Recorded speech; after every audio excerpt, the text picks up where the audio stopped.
start my speech, I just want to let you know that this is what Toastmasters is really about.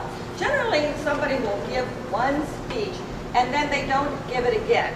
But when you have a signature speech, you give it over and over, you get response from different audiences, and you get a lot of feedback from that speech. So in that way, for example, if Melissa is in healthcare training and she wants to talk about smiling and doing yoga or even doing a yoga speech, she would give her speech one more time and get more feedback and keep on modifying that speech until it's exactly the way that the audience wants to hear it. The fact of the matter is we do that in Naples Advanced Toastmasters quite a bit. So, I don't know what happened to my camera now. Where'd it go? You got a camera right here. Okay. It's all good. And without further ado, well, Mrs. Timer just started me whenever I start speaking because in that way I definitely need to know. That's the other thing. I need to know exactly the timing. If I go over 7.5 minutes, even with the laughter, it will be disqualified.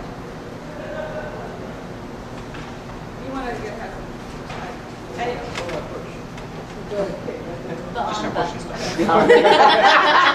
This is dereliction of duty here.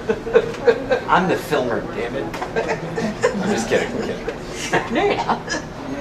A bitter party of one.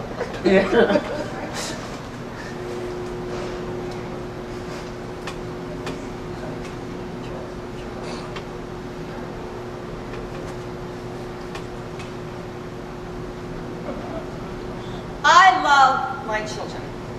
But you can ask anyone who has children or has cared for them. Children are a pain. Between the loving them and the pain of having them lies the dichotomy of human existence. Mr. Contest Master, fellow Toastmasters, and honored guests. The pain of children has mocked us since time began. It's always been more fun trying to have them than actually succeeding. God Almighty had a problem with the first 2 kids. He did it. She dared me. I didn't even like apples. They broke one rule, and the argumentative duo were out on their ears. You could do that in those days. Nowadays, if you or I threw our kids out on the street for breaking one rule, family services would have us hauled to court. Even 100 years ago, at least you could put them to work when they were 6 or 7 years old. They were too tired to get into trouble. Now, all you can do is referee and reach for the migraine medicine. Between you and me, the instructions, keep away from children, were more to protect us than them. My pain started when I was in my late 20s. I wasn't even supposed to have children. But there I was in an annual exam. Would you be 5 months pregnant? Pregnant? No! Moses would have had an easier time getting across the desert. Moses made it, and so did you. Muzzle tough. 4 months later, double my body weight. I was in labor for a week. I went to the hospital 3 times. 3 times they sent me home. Walk. I walked about 1,000 miles. The kid just didn't want to come out. I can't blame him. All the food he could eat and free cable. My quiet little bundle of joy. But if anybody tells you that pushing 8 pounds out of any area of your body doesn't hurt, they are lying through their teeth. So I wasn't really disappointed when they said no more children. 4 years later, I found myself in the same situation. This time when labor began, I had a plan. I started drinking heavily until about 2 o'clock in the morning. The doctor insisted I go to the hospital. My husband stared out at the mountains of snow. Are you sure?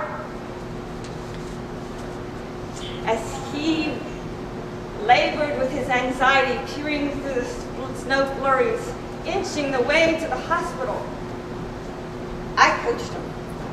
Breathe, honey, like me, to get our kicking bundle of joy. I really did cry. No more children. But third time was the charm. This time they induced labor. It was the end of a long and miserable pregnancy.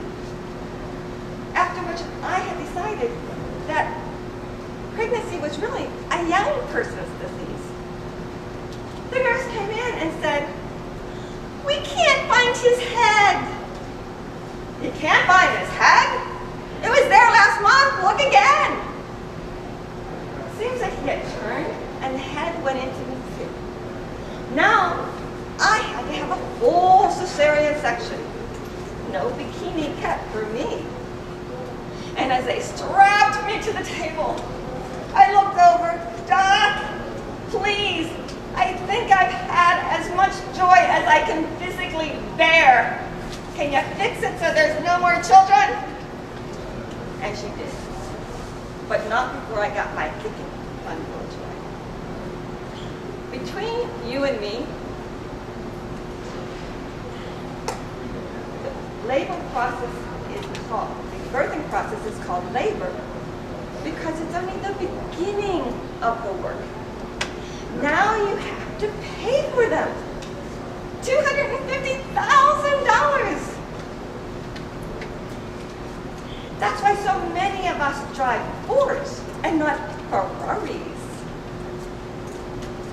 Ironically, the worst pain that children can cause is if something happens to them or if you lose one.